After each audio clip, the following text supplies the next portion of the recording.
성도 여러분, 안녕하십니까?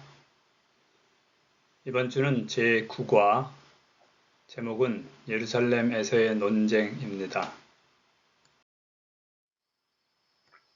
기억절 같이 읽겠습니다. 서서 기도할 때 아무에게나 혐의가 있거든 용서하라. 그리하여야 하늘에 계신 너희 아버지께서도 너희 허물을 사하여 주시리라 하시니라. 마가복음 11장 25절의 말씀입니다. 마가복음 2장과 3장에는 예수님과 종교 지도자들 사이에 5가지 논쟁이 기록되어 있습니다. 이번 주에는 소위 순환주간이라고 불리는 예수님 사역의 마지막 일주일 중 첫째 날부터 셋째 날까지의 기간 동안 예루살렘에서 있었던 6가지 논쟁을 다룹니다. 사역의 초기와 마지막에 있었던 이 논쟁들은 예수님의 지상사역의 시작과 끝을 장식하면서 그리스도인 삶의 중요한 문제들을 다루고 있습니다. 예수님은 공개적으로 메시아로서 예루살렘에 입성하시고 성전을 정결하게 하셨으며 이로 인해 이스라엘 지도자들은 두려움과 분노를 느꼈습니다. 첫째 날입니다. 예수님의 예루살렘 입성은 철저히 계획된 사건이었습니다.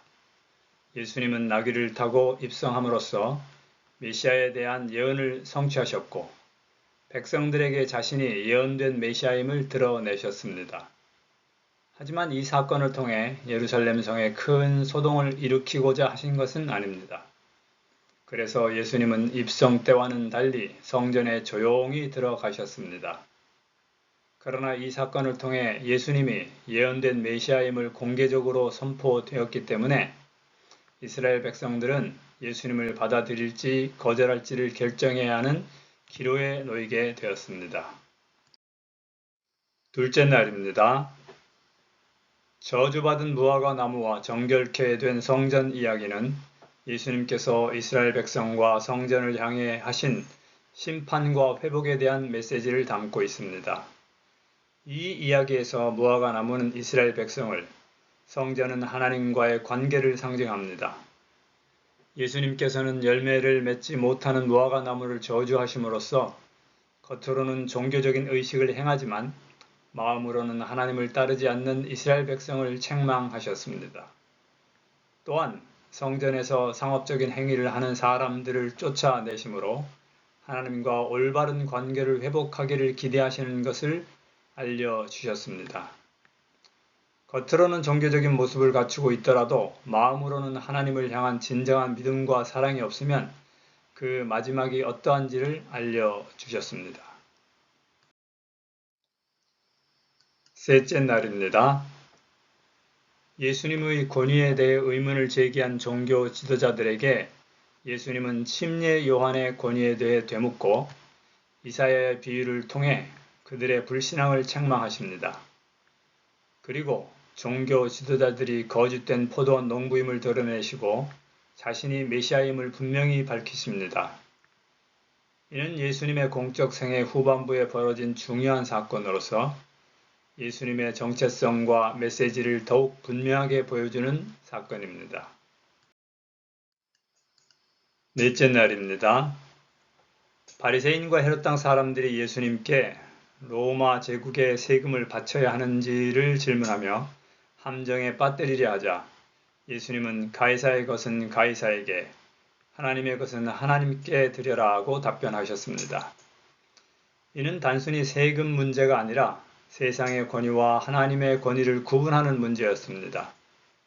하나님은 그리스도인들이 세상 속에서 살아가면서 세상의 가치와 하나님의 나라의 가치를 혼동하지 않고 하나님께 속한 백성으로서의 정체성을 유지해야 할 것임을 가르치셨습니다. 또한 부활에 대한 사두개인들의 질문에 답변하면서 부활한 몸은 지상의 몸과 다르며 하나님의 능력으로 이루어진다고 말씀하셨습니다.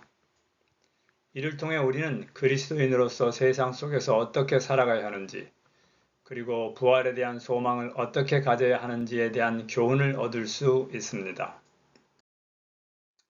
다섯째 날입니다. 한 서기관이 예수님께 모든 계명 중 가장 큰 계명이 무엇인지를 질문하자 예수님은 하나님을 사랑하고 이웃을 사랑하는 것이 가장 큰 계명이라고 답변하셨습니다.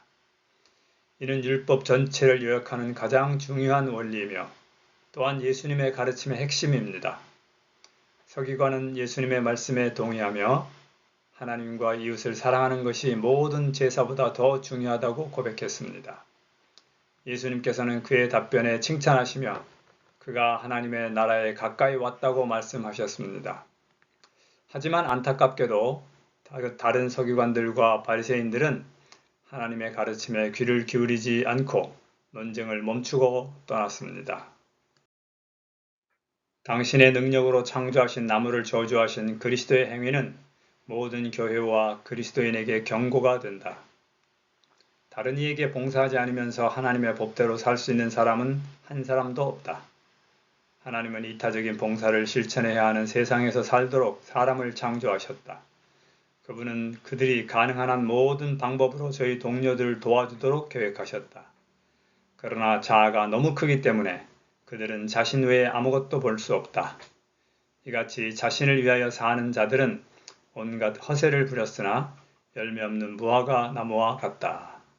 성도 여러분, 이번 일주일도 하나님은 우리를 복의 통로로 삼으셨습니다.